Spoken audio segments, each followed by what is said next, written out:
নমস্কার বন্ধুরা, আমি কৃষ্ণভাই কিচেনে আপনার সবাইকে স্বাগত জানাই।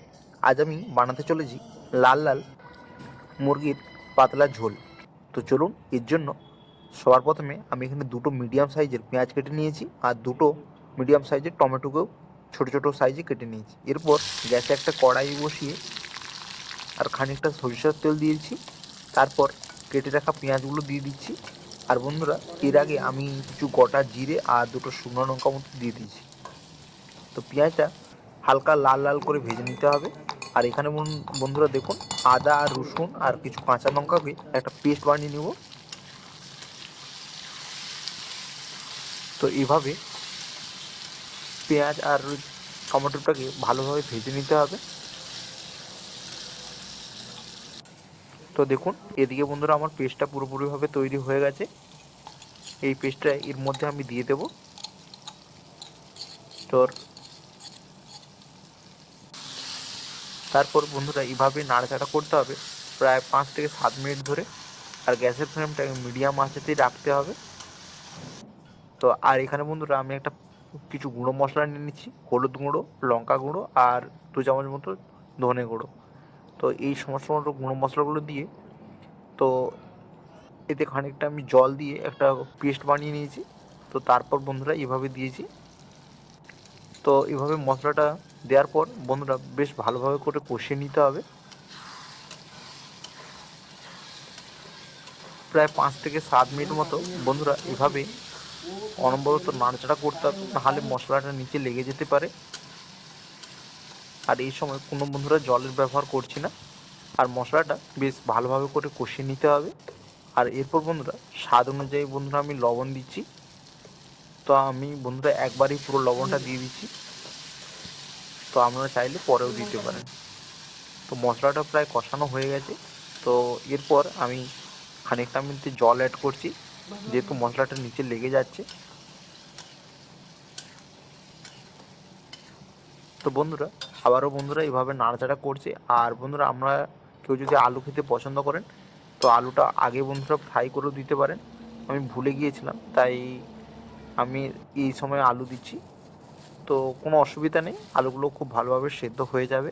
আর বন্ধুরা দেখুন, এখানে আমি 750 মতো বাজার থেকে মাংস নিয়ে এসেছি, পোলট্রির মাংস বা মুরগির মাংস বলতে পারেন। তো এগুলো আমি ধুয়ে নিয়েছি। তো বন্ধুরা এটা আমি আগে থেকে আর ম্যারিনেট করছি না। তো এইভাবে বন্ধুরা দিয়ে দেবো।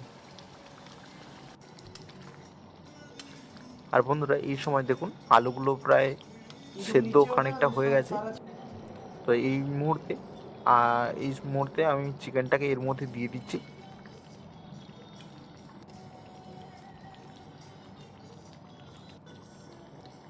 সমস্ত চিকেনটা দিয়ে দেওয়ার পর এভাবে মাংসটা এর সাথে মিশিয়ে নিতে হবে মশলার সাথে।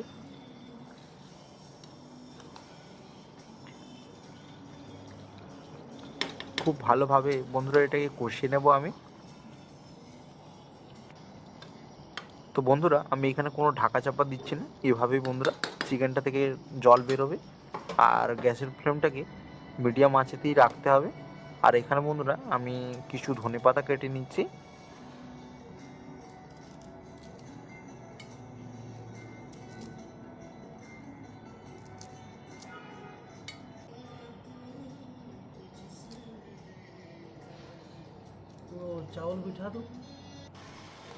দেখুন বন্ধুরা এভাবে আবারও নাড়াচাড়া করছি, যাতে বন্ধুরা নিচে মশলাটা নিচে লেগে না যায়।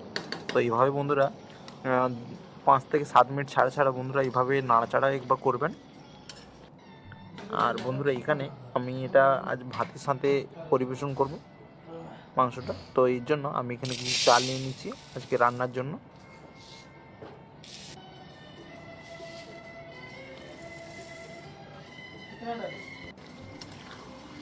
তো বন্ধুরা এভাবে চিকেনটাকে ততক্ষণ অবধি কষাতে হবে যতক্ষণ না এর মধ্যে থেকে মশলাটা মানে জলটা খতম হয়ে এসছে, মানে শেষ হয়ে যাচ্ছে। তো ততক্ষণ মশলাটাকে বেশ ভালোভাবে বন্ধুরা কষিয়ে নিতে হবে। আর বন্ধু প্রায় 5 থেকে 7 মিনিট মতো হয়ে গেছে। তো এরপরে দেখুন কিছুটা কষা বন্ধুরা আমি আগে থেকে তুলে রেখেছি। তো বন্ধুরা দেখুন প্রায় 15 থেকে 20 মিনিট পর বন্ধুরা ফিরে এলাম। দেখুন গ্রেভিটা একটা সুন্দর একটা কালার চলে এসছে আর গ্রেভিটা পুরো গাঢ় হয়ে গেছে। তো এই মুহূর্তে চিকেনটা পুরোপুরি কষানো কমপ্লিট হয়ে গেছে। আর আমি এতে কিছুটা গরম জল অ্যাড করছি। তো গরম জল বন্ধুরা অবশ্যই অ্যাড করবেন, এতে রান্নার টেস্টটা ভালো থাকে। তো গরম জল অ্যাড করার পর, তো বন্ধুরা আমি আগেই বলেছি এটা বন্ধুরা আজ পাতলা ঝোল করা হচ্ছে, যেহেতু ভাতের সাথে পরিবেশন করব। আর উপর থেকে কিছু গরম মশলা দিয়ে দেওয়া হলো, আর কিছুই দিতে লাগবে না। আর এভাবে এটা বন্ধুরা আজকে কোনো ঢাকার চাপা দিচ্ছি না। তো এইভাবেই আবারও 7 থেকে 8 মিনিট মতো বন্ধুরা এইভাবেই আমি ছেড়ে রেখে দেবো। আর লাস্টে বন্ধুরা কিছু আমি ধনেপাতা উপর থেকে ছড়িয়ে দিচ্ছি, এতে রান্নার টেস্টটা ভালো লাগবে। আর লাস্টে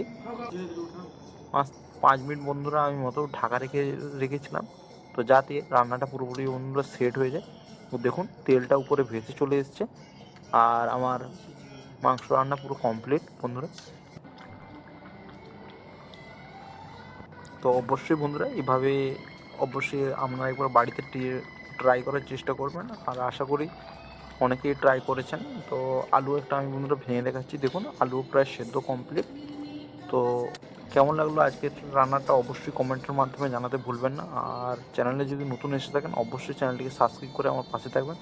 ভালো থাকবেন, সুস্থ থাকবেন, দেখা হচ্ছে আবার একটা নতুন ভিডিওর সাথে নিয়ে। ধন্যবাদ।